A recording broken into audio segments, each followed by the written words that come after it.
Hello, everyone. Good afternoon, everybody.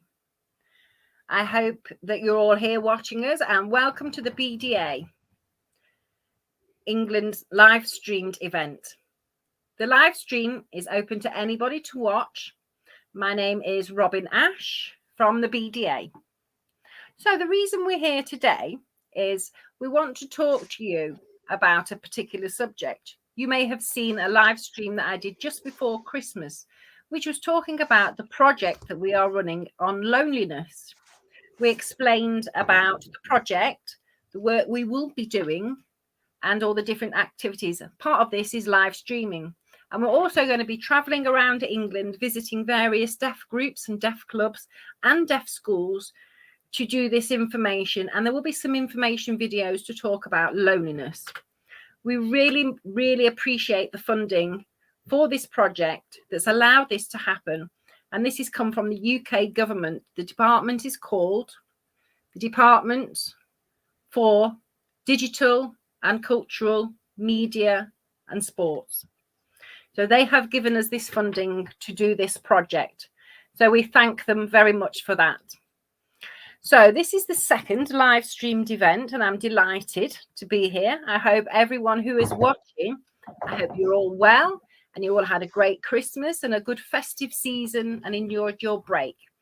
And I know time has gone so fast, but Happy New Year to everybody. So today I'm very excited to be here because we have two guest speakers. But before we go and introduce them, I want to explain some communication rules before we start for this live streamed event.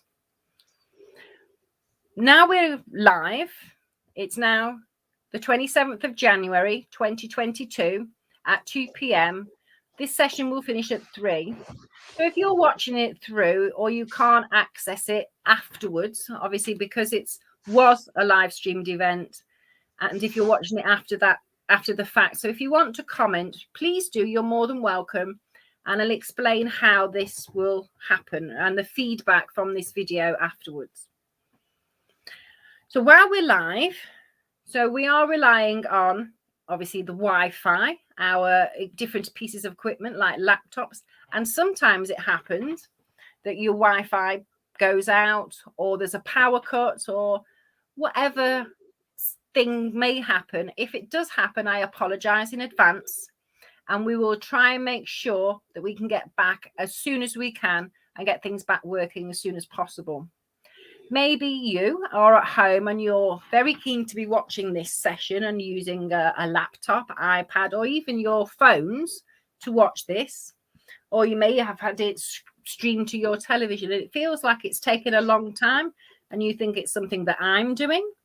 But it could be your own Wi-Fi, your internet is not working so great. So please don't worry. If you miss anything, if anything stops, you can also watch the recorded version of this.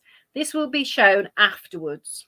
It's not going to be just this and then you never see it again. It will be on Facebook for you to go back to at any time. And you can watch through the whole recording. And you can watch it as many times as you like. So as I said, it depends on your own individual Wi-Fi. It could be the picture quality is not so good. And that's not something that we have any control over. So if there are any difficulties and you're struggling to access, please do contact the BDA and we will give you the contact details so that you can look at the link and the video to this afterwards. I want you to be able to access this information fully. So the two guests we have today are here to talk about what they're doing, and they're going to respond to some questions that I have about the work that they do. And another one is to talk about an organization. So it's an opportunity for you, if you want to make any comments on Facebook, ask a question to ask our guest speakers, or a comment that you want us to understand or hear from you. You may have missed it live. That's fine. You can also comment after the fact, and we will keep monitoring the Facebook feed for this and respond to you.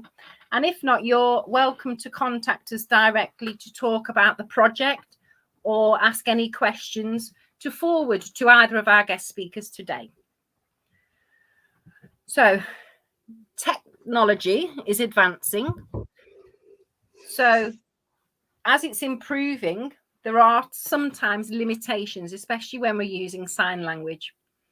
Deaf people want to make a comment through sign language, but sometimes that's very difficult. And we are currently exploring how we can facilitate that BSL comment. So I apologize to anybody who's not unable to make their comment. There's nothing to stop you putting a BSL comment. We may not be able to answer it during the live feed, but afterwards we can look at that and respond to you in BSL. Depends on the question that you're asking.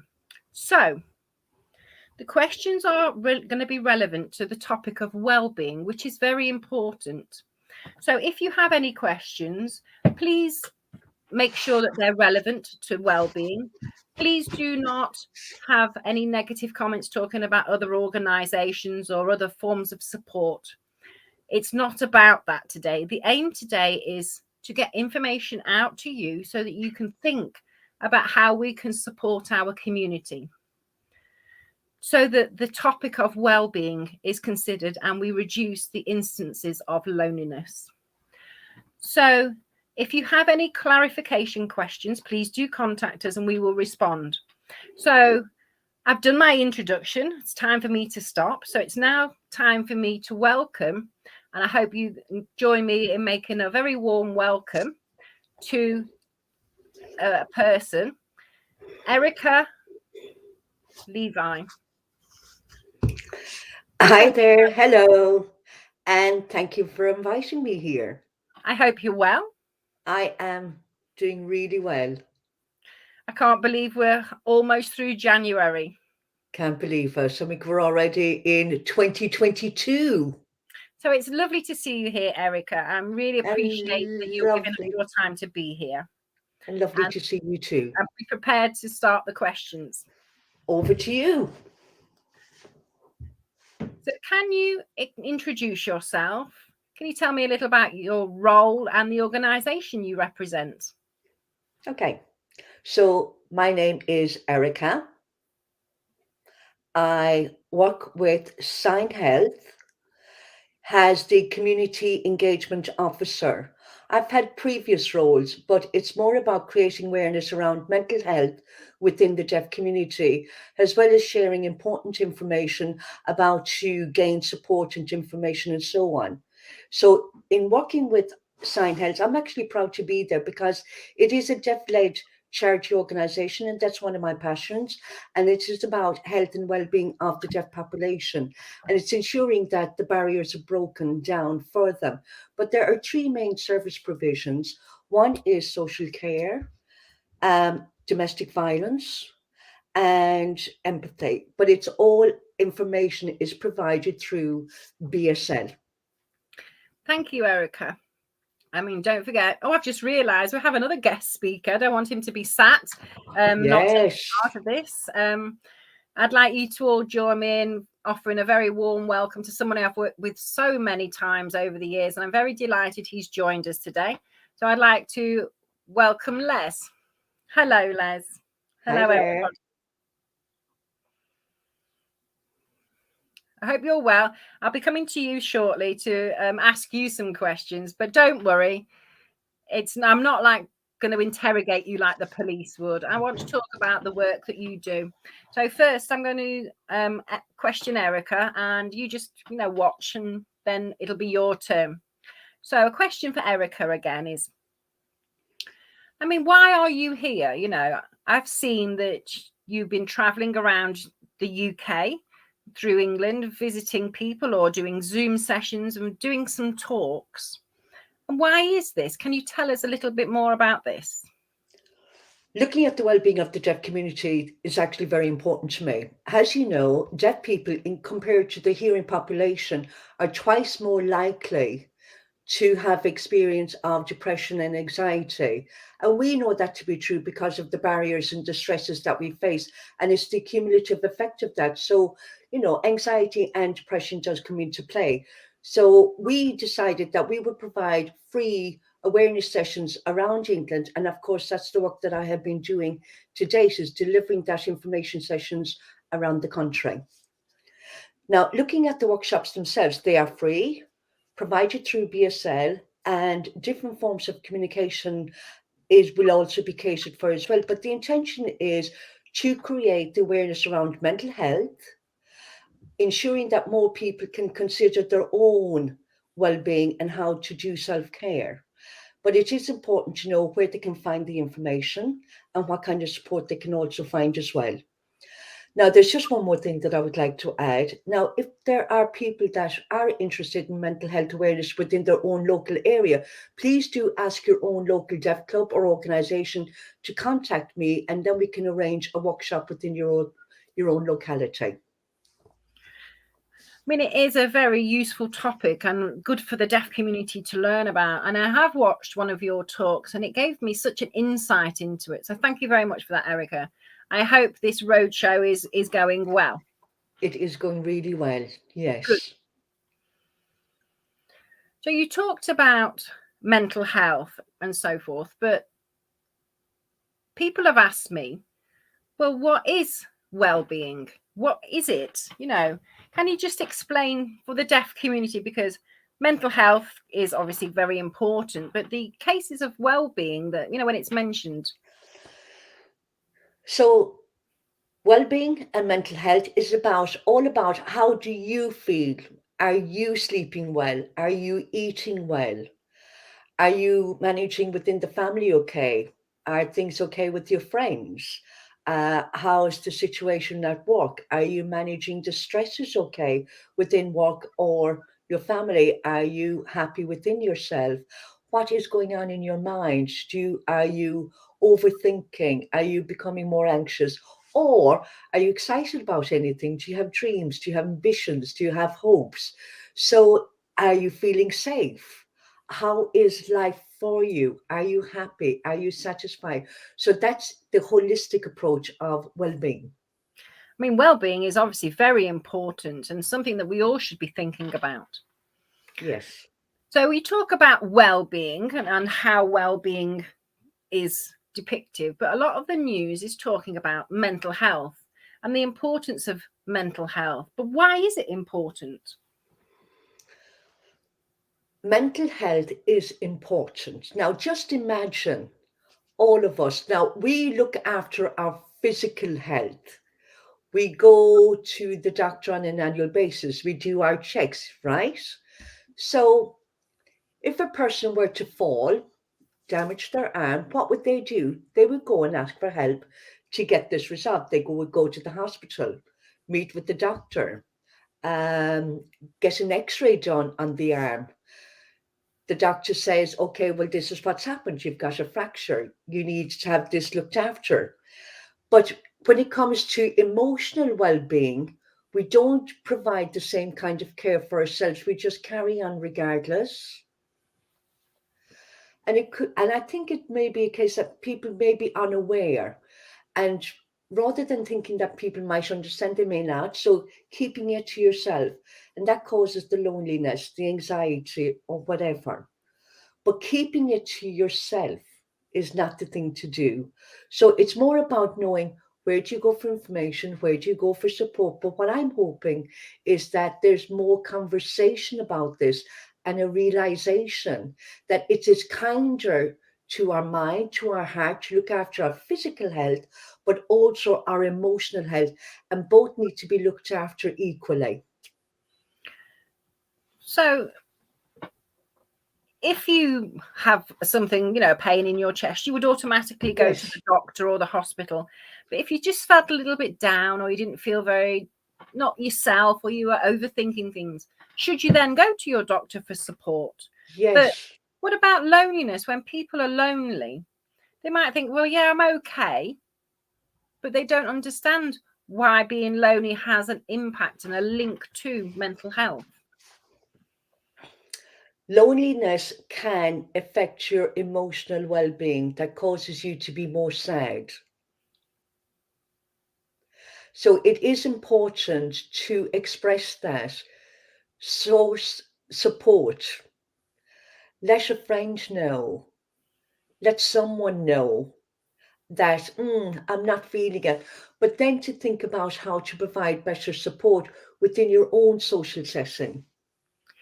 So I think this is part of the live stream that I did before about the fact that it is okay to feel lonely. There's no embarrassment about that. And there's no embarrassment to tell people that you're still feeling lonely and you're feeling a bit down. So but it's letting people know. I think to say something is actually being brave. It's not a sign of weakness, it's a sign of strength.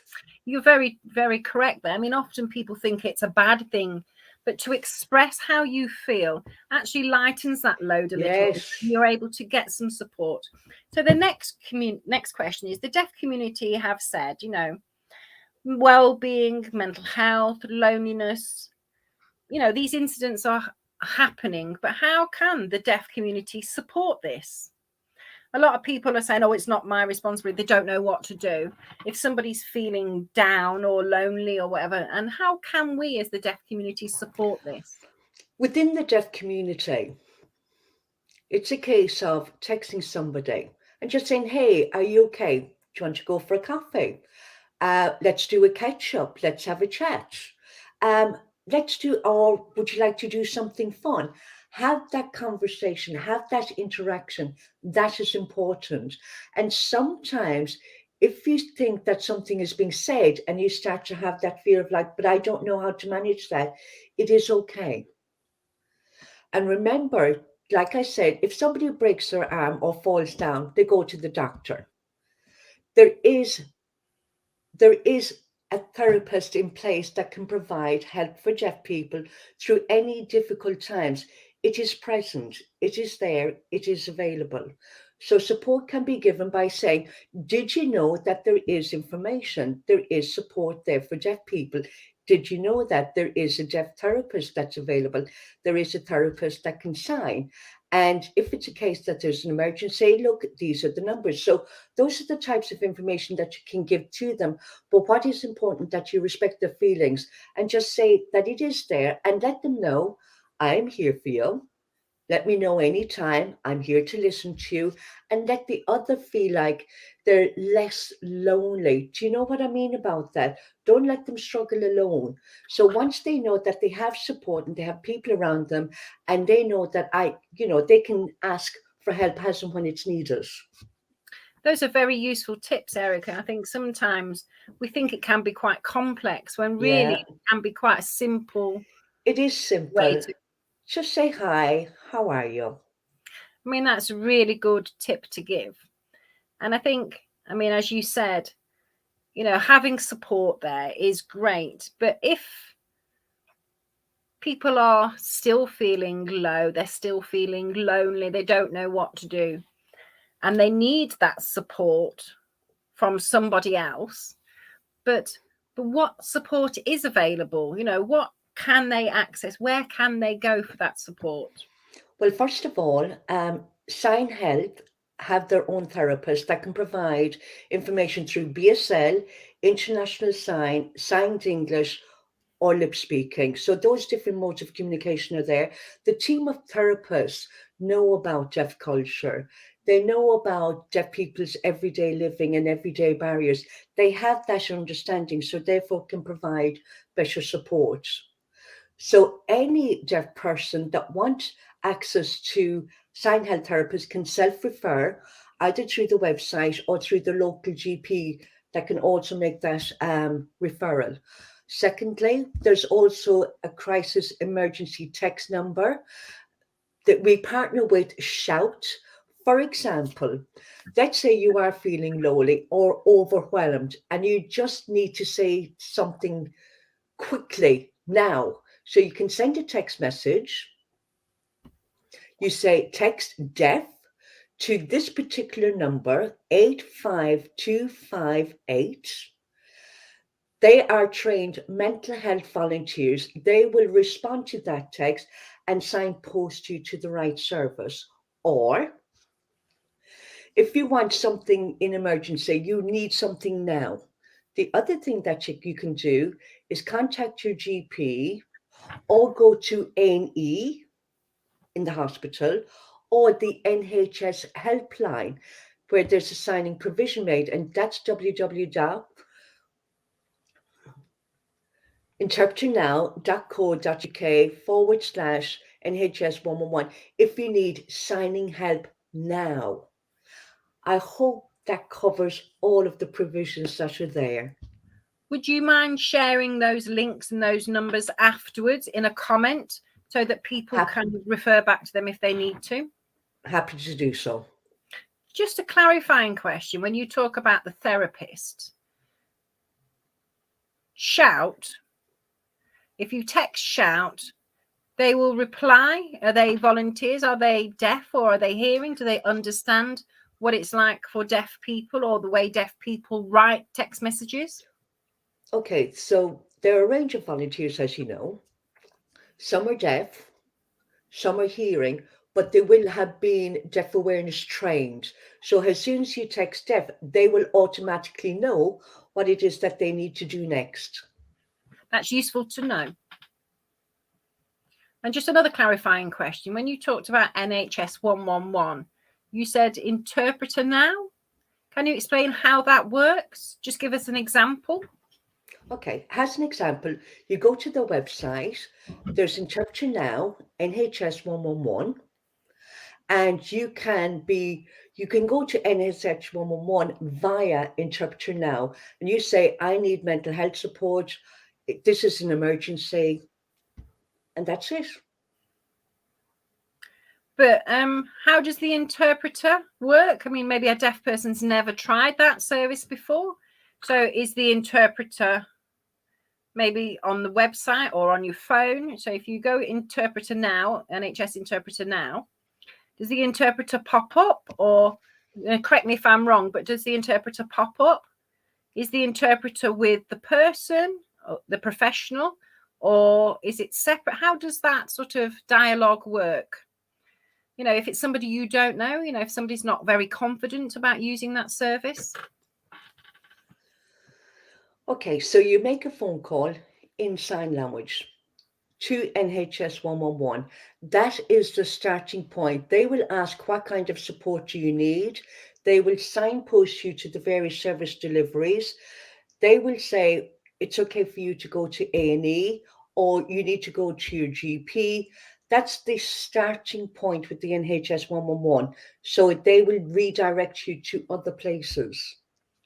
I mean, NHS 111 having the interpreter service means that if deaf people need contact, they need to be.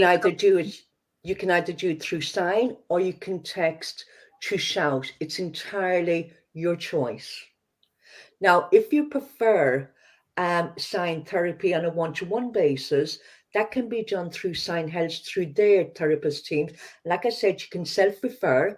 And if you want more information about SignHealth, there is the website, Instagram, Facebook, so you can have a look in those social media settings.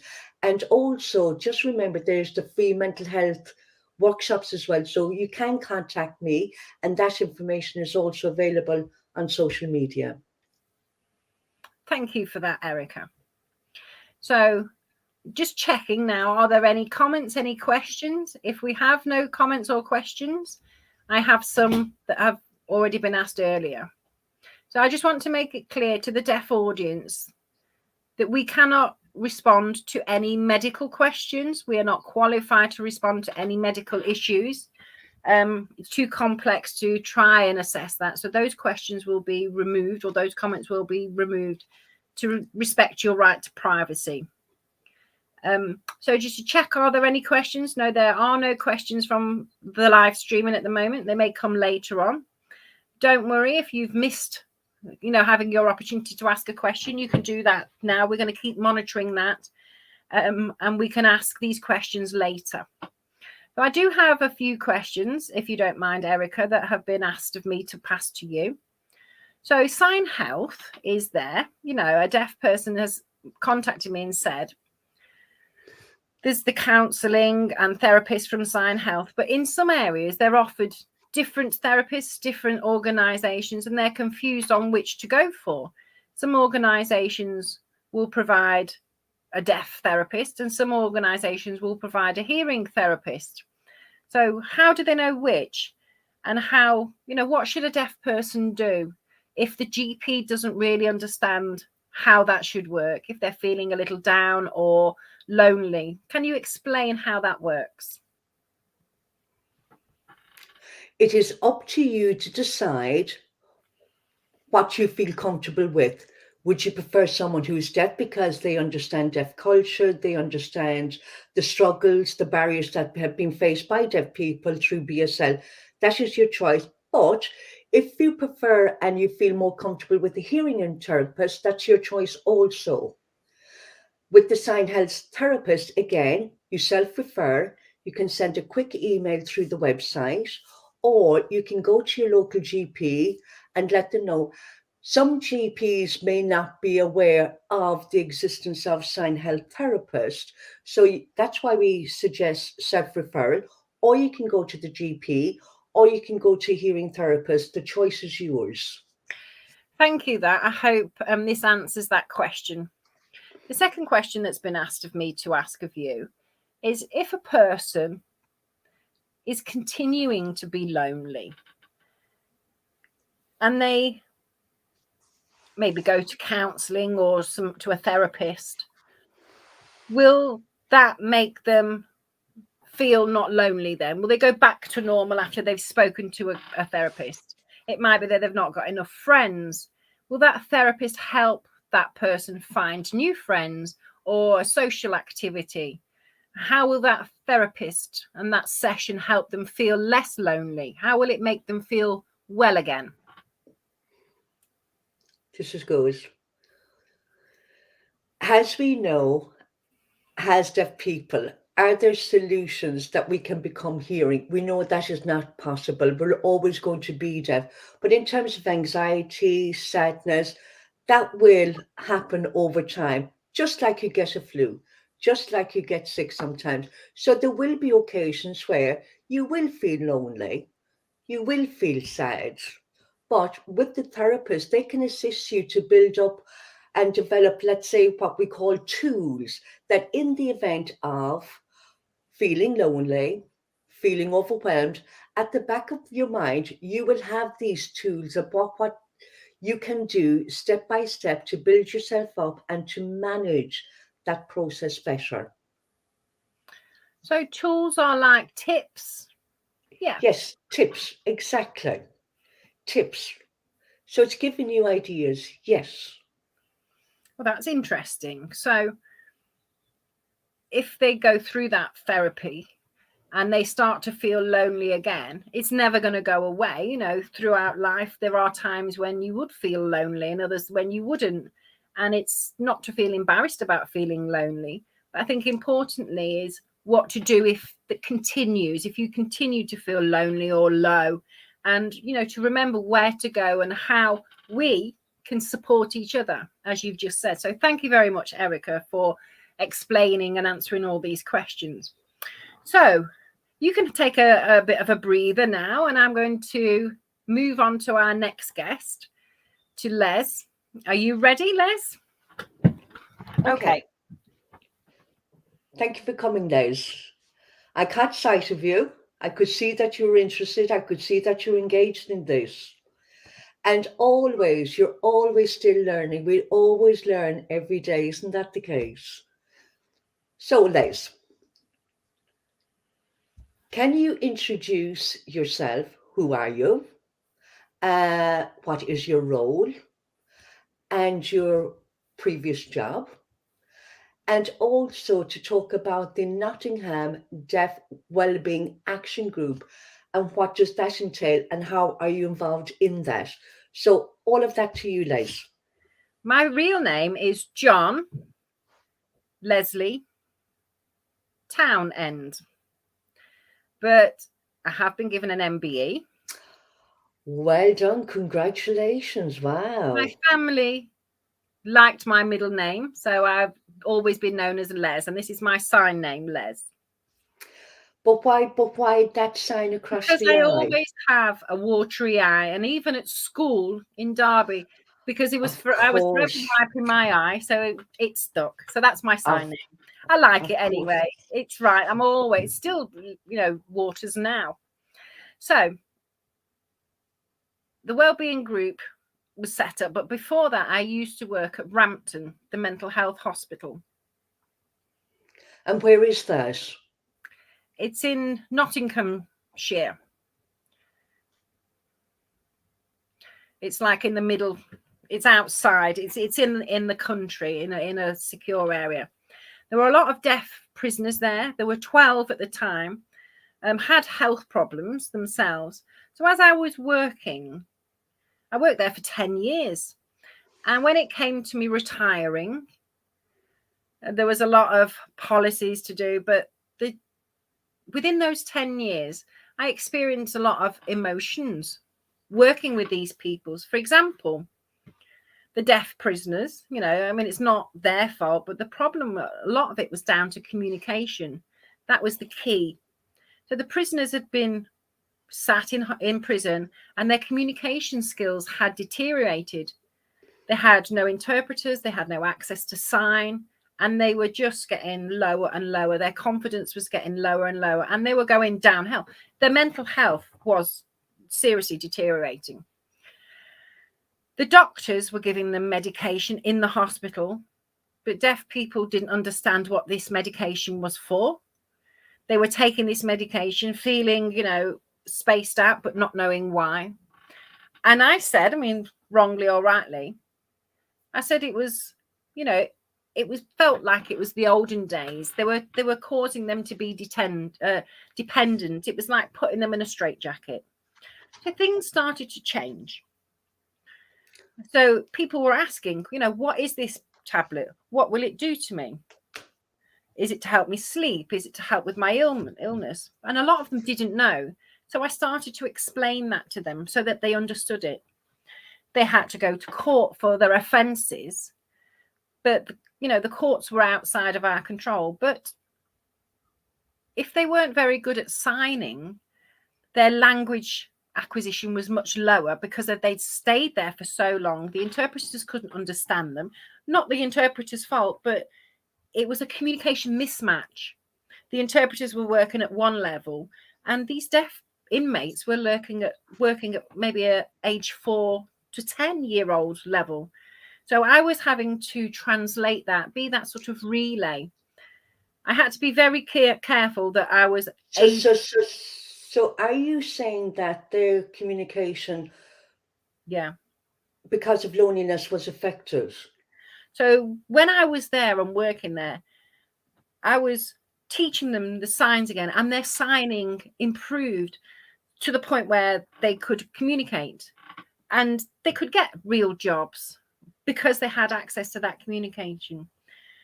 I was taking part as a relay between the interpreter and the deaf inmate. I was sort of in the middle. I was taking on this information at much of a lower level and then passing it to the interpreter at their level and vice versa. So as things progressed, it was very successful.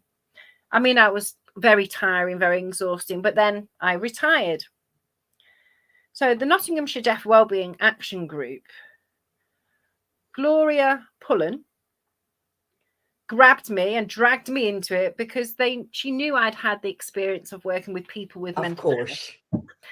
And Gloria was saying, we need to set up some wellbeing. I mean, it was actually set up in 2006. The action group started then. I never even knew about it. And she explained how this came about, because there was hearing mental health services and deaf people trying to access it and couldn't. So they set up their own group and came away from the hearing mental health action groups. So Gloria set this up first. She's worked as a mental health nurse. So Gloria got involved in this, grew the group, and then I joined and it grew again. So Gloria, myself, with the support of the BDA as well, all three of us hashed this out on how we can improve mental health. And then it became wider to, to encapsulate other areas. So we wanted to sort of broaden our horizons. So we were talking about people were having issues with interpreters for their health appointments. So we lobbied for that. The Macmillan Cancer Group, that now we have a deaf person in post there, we campaigned for that. Nottinghamshire County Council wanted to set up a video phone project. So we campaigned for that, and that was recently gone live. So that was a recent success story. City and the county council, because it's quite funny, you've got the city council and then Nottinghamshire County Council around it. They're very separate. They've got separate pots of money, and I don't know why this is. But the city where the Deaf Club is based, and we live in the county,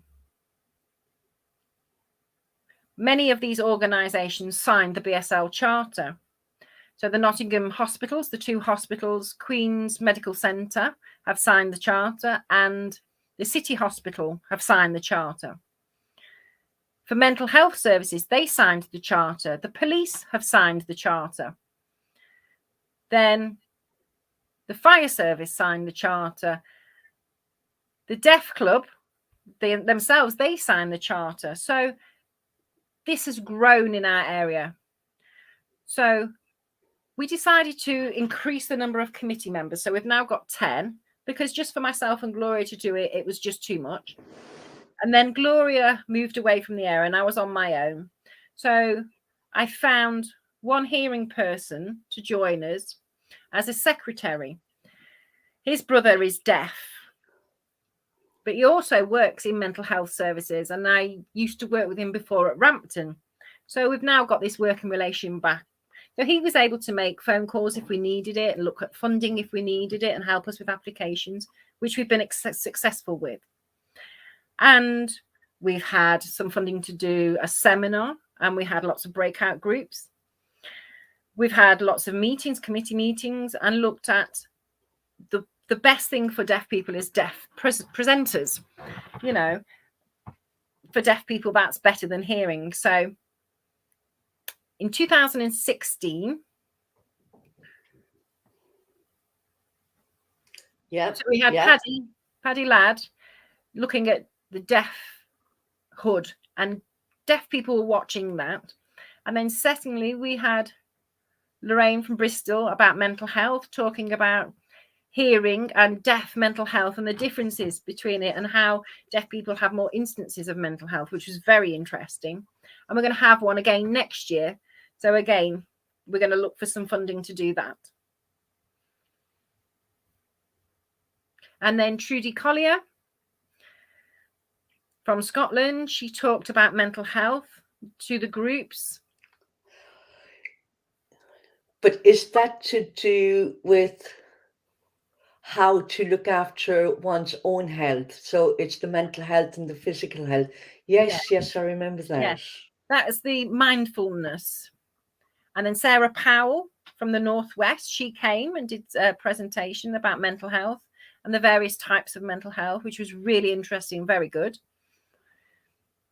And then in 2018, we had another seminar. We got some funding for that again. And we talked about cancer, because deaf people need to prepare themselves, because cancer is on the increase. I mean, mental health is obviously there, but cancer as well. You know, if somebody's got cancer, then they're going to have lower levels of mental health. We had Tyrone Wolfe. He had cancer before and was on See Here, and he talked about his experiences. So he came along and talked about how he felt, you know, when he actually had it himself. And a lot of people said that they didn't even know about what he was talking about, which was very interesting.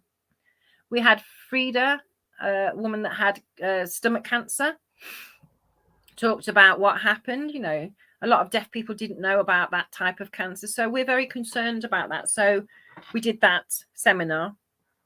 And then obviously things came to a bit of a halt. We wanted to keep that momentum going. We wanted to get more deaf speakers involved and encourage people to understand a little bit. But we were quite disappointed. We had to stop. Wow. There was no way that I could intervene there, but what a great memory. Now, obviously, we know each other well, don't we?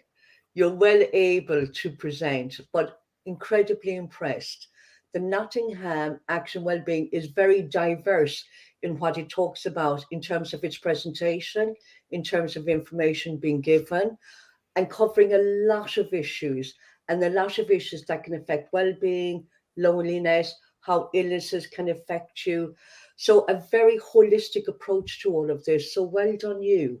So my next question that I'd like to ask is, why did you establish the Wellbeing Action Group? What caused you to do that? Why was it important to establish this group?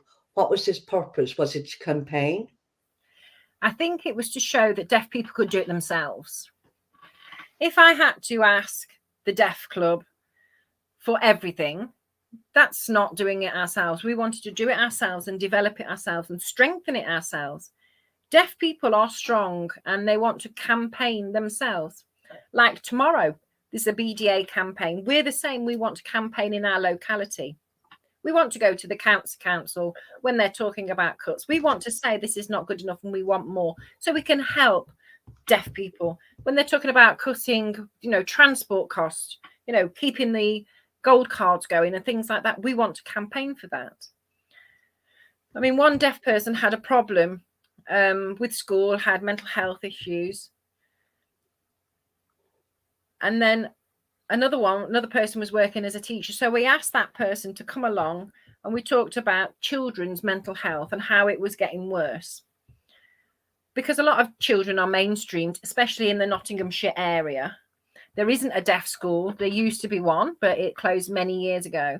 So when you meet deaf children in the evenings, they seem much worse than they used to be before. And for me, it's quite emotional. And I think hopefully sometime in the future, we want to look at, for example, we've done a cancer seminar. We want to look at children's mental health. I think that needs to be resolved and look at different areas that need to be addressed. And deaf people can do this, but the group of committee members, the 10 of us, that might be a person from a different deaf group and another one's a different deaf group. So we all work together, we all feed in together, and we all work with these various groups so that we're all working as one. I mean, obviously, as I said, we have a secretary that works in English, so that also assists us. And we have a meeting around every 6 weeks. I mean, we've been doing it by Zoom of late, but we continue to meet and we continue to talk. There's a problem in Newark, for example. There's a person there who has asked for support, and I've been helping them. I have to. I know it's supposed to be Nottinghamshire, but deaf people want to see this happening all over the country. Because, for example, in Derby, there is a deaf autistic group. There is a one in Leicester, but there's not one in Derby. And it's like the city. Yeah. You have Anne Darby who works in the city, but we want to look at the whole of Nottinghamshire. But I'm hoping that Newark, we can support that. So it becomes, if you like, a Midlands Wellbeing. I like a Midlands Wellbeing Action Group, if you like, rather than just a Nottinghamshire Wellbeing Action Group.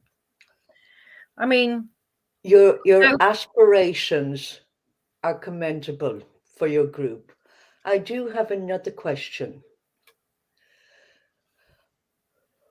People will say, but if I get involved, why do I need to campaign? Because I am absolutely fine. Why would I bother campaigning? Why should I be bothered? What do you think would happen with that approach? The Wellbeing Group and the BDA would like to have as many people supporting us, because people have, different experiences. Maybe somebody, for example, within the group didn't understand something, so we'd bring the BDA in, and the BDA have been very helpful of the action group. There's nothing wrong in asking for help.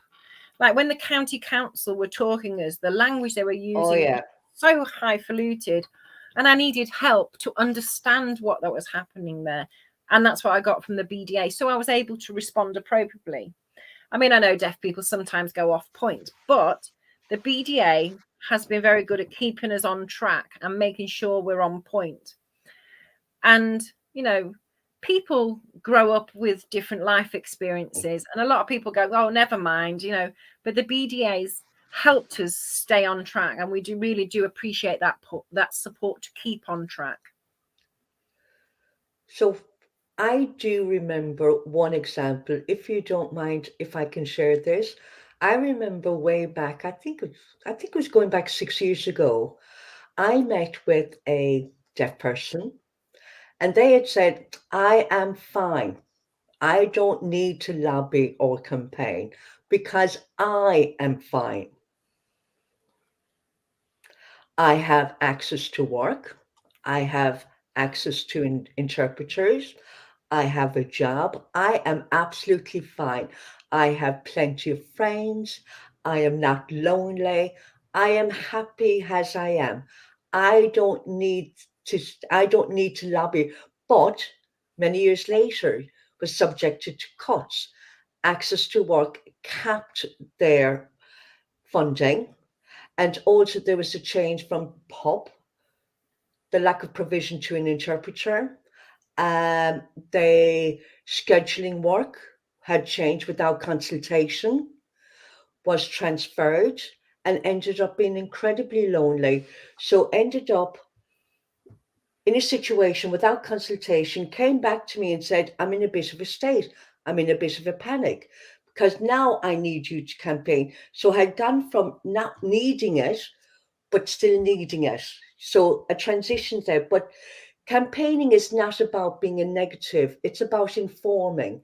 It's letting people know that deaf people are here as well as the issues. And it's also part of one's own well-being, because if you're in a situation of frustration, of concern, so getting it out of your system is the way to do it. So are you saying that within your group, it's getting it out there, it's expressing it, it's improving? Is that Yes. what you're talking about? So that's what you're saying, isn't it? I remember 2 months ago, the mayor got involved in a Zoom meeting with the Nottinghamshire Wellbeing Action Group, and the deaf people were saying all these things, and the mayor was embarrassed when he heard these things. And having the Lord Mayor there was, quite important. The mayor going straight to him, the MPs going straight to them in your local areas has more of an impact. I know before we'd go to a boss and that boss would leave and then somebody else would come in who didn't know anything about deaf people, and you'd have to start all over again. So we found it was had more impact by going to the mayor or the MPs, and hopefully that legacy will be passed on. Now, going back to the question again, why do deaf people need to campaign, lobbying? And how does that affect, like it's the getting it out of your system by informing others. So is that your intention regarding the promotion of well-being, getting it out and creating action? I think, yes, it does increase our own well-being because we're getting it off our chest, but we're also campaigning for the changes to the government. For example, like the CCGs, then it was CIC, and then it's like QIS, these recent changes. There's changes all the time. So we're forever lobbying them, like I say, managers change, bosses change, and it's very difficult. So we're forever having to go back to it. We will never give up. We're going to carry on with this because we're going to carry on. Well done in your work to date. So it causes you to think, how does this relate to well-being? Campaigning is about improving access. In turn, improves our well-being. So communication is important in having it out there. So well done in your work to date. So now, looking at what you have done to date, you've done your campaigning. Now you have said in your previous work. Now you don't mind if I can ask you, quite possibly a sensitive topic, but you spoke about your concern regarding deaf people in prison and their mental health, and for also those that are in care homes and experiencing loneliness. Now, you've expressed concerns about that, and you've always said that to me, but why are you concerned? Why is it important? Why is it such an issue in relation to loneliness? Talk to me more about that, Liz. Yeah, I learned a lot of that in prison, over the time while I was there. And through the years, my aim has now changed. I want to establish a deaf old people's home. I've been But to why? deaf people in various care homes. They're one on their own. They're sitting there. They've got no communication. And then that reminded me so much of being in Rampton, and having to fight for them is something that I just don't like. We set up Rampton. We set up that success in Rampton. At one point, deaf people were in different wings, and we got them all together. So they were in a deaf wing. And this is why I got my M.B.E, because of the successes of the work I did in Rampton, and improved their access to communication. But visiting an elderly person in a care home on their own reminded me so much of the isolation deaf people felt in Rampton. And while I've been doing other work, one of my passions is looking at old people. I want it to be a Midlands deaf home, plus also have some mental health and well-being connections with it. So maybe something that runs alongside it for the future. Wow. That shows the strength of your group in lobbying, considering others. Like, who else is doing that kind of lobbying campaigning? So you can show the value of the community coming together and informing, working with other organizations to campaign. Now, it can be a case that maybe there's situations that are people that are hidden, but it's more about looking at those and campaigning on their behalf. So thank you for highlighting these issues and making others aware of the hidden issues, and for informing people on mental health. And also, it is not a bad thing. It is not something to be embarrassed about. It's important to have these conversations. And that is in relation to one's physical health and mental health. And as you said, Erika, earlier, the importance of the physical and mental. So, one final question to ask for those that are watching, and people will say, I've had that. There is nothing here. There's nothing that I can do. I can't because I'm deaf. Uh, what about deaf people themselves doing it? So you're saying deaf people can do it themselves, but how do you do it? Deaf people can set up a similar thing themselves. They can ask other deaf people, come together, have a discussion, and establish a group in their area. We can talk about different people's experiences. You may have somebody that's got experience in mental health, learning difficulty, education, old people. Get them all together and set up your own action group. Establish it, call it whatever you want, and that will be there for your futures. And, the best thing to do is, expand this group, do your lobbying, maybe for old people, for schools and education, for lobby with your local county council or your local fire service, or whatever it is you decide you want to do. And I mean, I'm the chair and I don't do it all myself, my age, I'm coming close to finishing, but now I'm teaching the others. I'm encouraging them to go out and do this so that I can slowly step away from it. I don't want to just quit and leave them in the lurch, but I want to slowly let them get on with it on their own. I know I'll probably be part of this for many years to come, but I'm 75. It's time for me to start slowing down. I'll still support them, and I'll still make sure that I'm there to look after them and support them. Thank you. And hopefully our deaf viewers will know that deaf people can establish groups. They can. So looking at the hows, they can contact the British Deaf Association, they can contact you, the Nottingham Wellbeing Group, and also with Erika would know of others.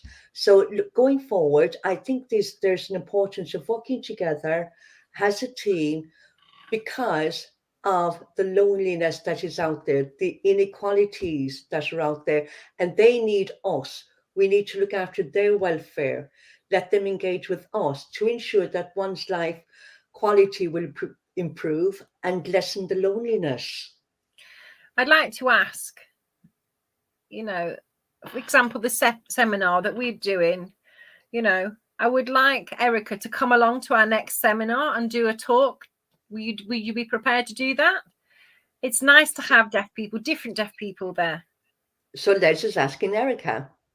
Oh, well, I would be happy to do that, definitely. You're always planning something, Les, I'm always. always preparing. I've got an agenda. I've got people on my list that I'm going to get in touch with. And why not? And this is important. It's information that's getting out there into the deaf community, isn't it? I think we're now at the point of close wrapping this up, just checking the Facebook page just to see if there's any other. Nope, there's no questions yet. I think in terms of timing, but hopefully they will have still enjoyed the presentation anyway, and possibly thinking, gosh, Robin has asked all the questions anyway. But for our deaf viewers, they can watch it at a later date. If there are any questions, comments at a later date, they can be added to Facebook. They are more than welcome to do so. We will keep sight of it. And if there are any relevant questions to you, Erika, or to Les, I will get in touch with you directly. So are you okay with that approach that we're going to use? Yes. So to our deaf viewers, you've seen the answers from the two of them. There are no stupid questions, no need to feel embarrassed at all. Or maybe it's a case that you don't want other people on Facebook to know. So in that instance, you can contact us at the BDA directly, send us your details, and we can forward that information to the relevant parties.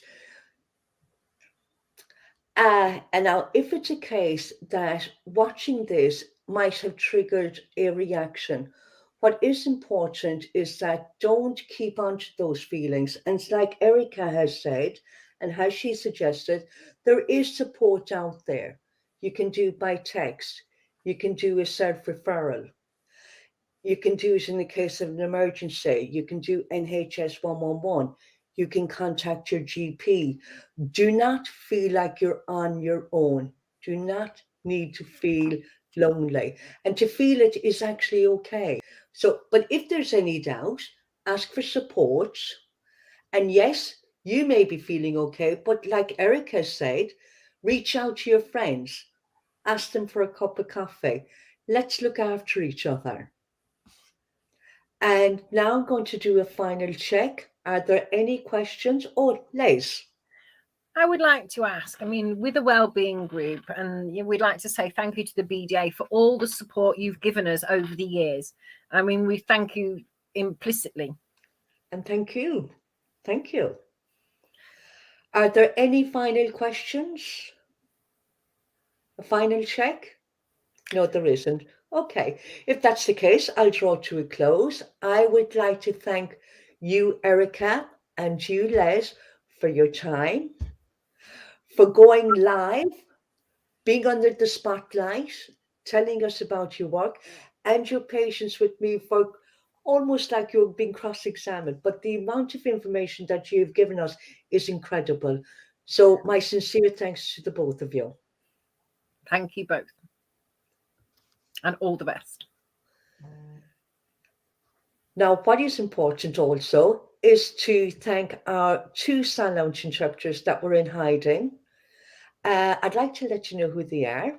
One is Catherine White, and the other is Lisa Brayford. And they have been interpreting from BSL to English throughout the session. So I'd like to say thank you to the both of them. And also, I'd like to thank the other person, which is Peter, my colleague, here at the BDA. So thank you for the technical support to enable this to go live today. Last but not least, I'd like to thank you, the audience, for watching now live or watching at a later date. So thank you for watching. Keep in touch. Let's stay together. Look after yourselves. And our next live session will be on the 24th of February. We will have other presenters talking about the work that they do within the community and the support that they provide to reduce loneliness. So how do they do that? If you want to know, come to the next live stream in February. So thank you to the both of you. See you and take care.